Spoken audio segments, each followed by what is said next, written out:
दोस्तों नमस्कार। आज की वीडियो में हम प्रश्नावली 4.3 में क्वेश्चन नंबर 1 को हम सॉल्व करेंगे। तो क्वेश्चन है, यदि निम्नलिखित द्विघात समीकरण के मूलों का अस्तित्व हो तो इन्हें पूर्ण वर्ग बनाने की विधि द्वारा ज्ञात कीजिए। दोस्तों क्वेश्चन नंबर 1 के अंदर हमें 4 क्वेश्चन दिए हैं जो कि द्विघात समीकरण है। और क्वेश्चन में हमें बोला जाता है कि यदि इस द्विघात समीकरण का कोई अस्तित्व है, यानी कि इसका अगर कोई हल है तो उन्हें पूर्ण वर्ग बनाने की विधि द्वारा सॉल्व कीजिए। तो दोस्तों पहला जो क्वेश्चन है 2x² - 7x +3, और क्वेश्चन में हमसे बोला जाता है पूर्ण वर्ग बनाने की विधि द्वारा ज्ञात कीजिए। तो दोस्तों ये जो हमारा द्विघात समीकरण है, हमें इसे पूर्ण वर्ग बनाने की विधि द्वारा हम सॉल्व करेंगे। दोस्तों ये जो विधि होती है इसमें आपको सिर्फ 3 स्टेप को फॉलो करने होते हैं। अगर आपको ये 3 स्टेप अगर आपको याद है और इसको आप यूज करना अगर आप जानते हैं तो आप बड़ी ही आसानी से इससे किसी भी क्वेश्चन को सॉल्व कर सकते हैं। तो चलिए दोस्तों हम इस क्वेश्चन को सॉल्व करते हैं। दोस्तों पहला जो स्टेप है, आपको इस द्विघात समीकरण में पहले वाले चर को देखना होता है जिसकी घात है 2। अगर उसके आगे कोई संख्यात्मक मान है तो उस संख्या से हमें तीनों ही पदों में भाग देना होता है। तो x² हमारा चर है, इसकी घात 2 है, इसका जो संख्यात्मक मान है क्या है 2 है। तो इस 2 से हम तीनों ही पदों में हम क्या करेंगे, भाग देंगे। तो कैसे देंगे, 2x² बट्टे 2 -7 बट्टे 2 x प्लस 3/2 = 0। दोस्तों ये पहला स्टेप हो गया। दूसरा स्टेप क्या होता है, हमारा जो तीसरा जो पद है, ठीक है, इसको आप स्थिरांक कह सकते हैं जिसके साथ चर नहीं होता है। तो इसको हमें बराबर के इस तरफ हम ले करके जाएंगे। तो ये हो जाएगा 2x²। दोस्तों सॉरी, ये हमारा जो है 2 से 2 हमारा कैंसिल हो जाएगा, तो यहाँ बचेगा x² -7/2 x बराबर, हम बराबर के स्तर लेकर जाएंगे तो ये हो जाएगा -3/2। अब स्टेप 3 जो है दोस्तों, इसको आप बड़े ध्यान से समझिए, ठीक है। हमारा जो दूसरा चर है, यानी कि जिस चर की घात 1 होती है, ठीक है, ये जो चर है इसका जो भी संख्यात्मक मान है इसका हमें आधा करना पड़ता है। आधा करने के बाद जो भी संख्या हमारे को मिलेगी, हमको इसका स्क्वायर करने के बाद दोनों ही पदों में हमें जोड़ना होता है। तो इसका हम आधा करेंगे, ये हमारा थोड़ा रफ कार्य रहेगा, ठीक है, आपको समझाने के लिए। 7/2 × 1/2। दोस्तों देखिए 1/2 से हम गुणा क्यों कर रहे हैं, अगर आप इसका हमको क्या करना है, 7/2 का हमको क्या करना है, आधा करना है। आधा क्या होता है, हम 2 से भागा करेंगे तो इसका आधा होगा। इसका बटा अगर हम 1 मानेंगे तो बार बार की गुणा क्या होगी, बाहर होती है, अंदर की गुणा अंदर होती है। तो बाहर वाले की जो गुणा होती है ऊपर आता है और अंदर की गुणा जो होती है नीचे आती है। तो हमने 7/2 × 1/2 भी आप लिखेंगे तो 60/2 का ही आधा होता है। या आप इस तरीके से समझ लीजिए, अगर आपको किसी संख्या का आधा अगर करना है, आप उसे 1/2 से गुणा कर दीजिए तो वो उसका आधा हो जाएगा, ठीक है। ये आपको समझाने के लिए है। तो बराबर 7 का गुणा ये हो जाएगा 7 × 7 2 दूनी 4। तो अब हमको क्या करना है, इसका वर्ग करना है।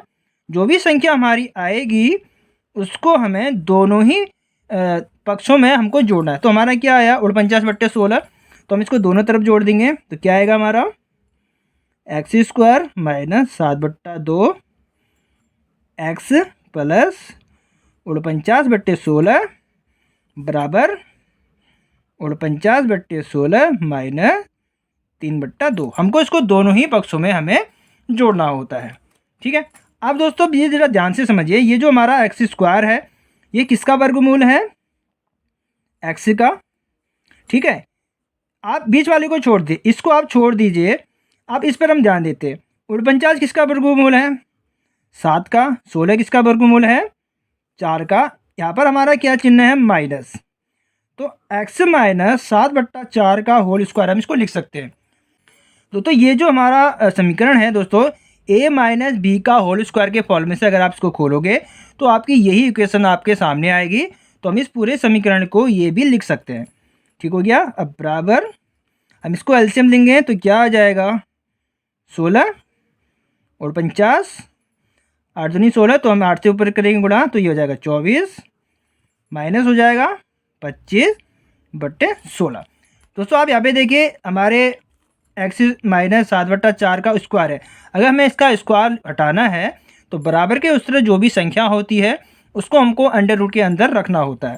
तो हम इसका स्क्वायर हटाएंगे, x - 7/4 बराबर, हमने इसका स्क्वायर हटाया है तो 25/16 को हम अंडर रूट के अंदर रखेंगे, ठीक है, बराबर इसका अगर जब हम अंडर रूट हटाएंगे तो 25 किसका वर्गमूल होता है, 5 का, और 16 किसका वर्गमूल होता है, 4 का।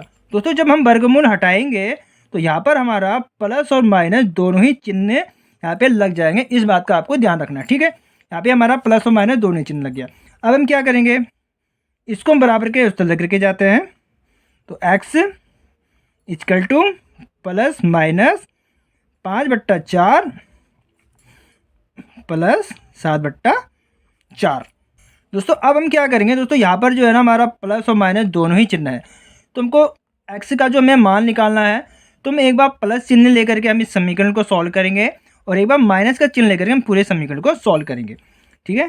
तो हम पहले क्या करेंगे, प्लस चिन्ह को लेते हैं, तो प्लस चिन्ह लेंगे तो 5/4 प्लस 7/4, और यहाँ पर हम ले लेते हैं माइनस चिन्ह लेंगे, ठीक है, बराबर माइनस का 5/4 प्लस 7/4, क्योंकि अब ये प्लस और माइनस दोनों ही चिन्ह है, हमें एक बार प्लस चिन्ह लेकर के सॉल्व करना होता है और एक बार माइनस चिन्ह लेकर के सॉल्व करना होता है। तो यहाँ पर क्या आएगा, x बराबर एलसीएम यहाँ पे आ जाएगा 4, 5 प्लस 7, यहाँ हमारा क्या आएगा, एलसीएम यहाँ पर भी आएगा 7, माइनस का 5 प्लस 7, x बराबर 7 5 12/4। इधर हमारा क्या आएगा दोस्तों, माइनस हो जाएगा, कितना आएगा, प्लस का 2/4, 4 से ये कट जाएगा 3 बार, 2 से ये कट जाएगा 1 बार, 2 से ये कट जाएगा 2 बार। तो दोस्तों हमारे जो द्विघात समीकरण थी उसके जो दो मूल हैं, पहला मूल आया है 3 और दूसरा जो मूल आया है 1/2। तो इस तरीके से हमने पूर्ण वर्ग बनाने की विधि द्वारा इस द्विघात समीकरण के दोनों ही मूलों को हमने ज्ञात कर लिया है।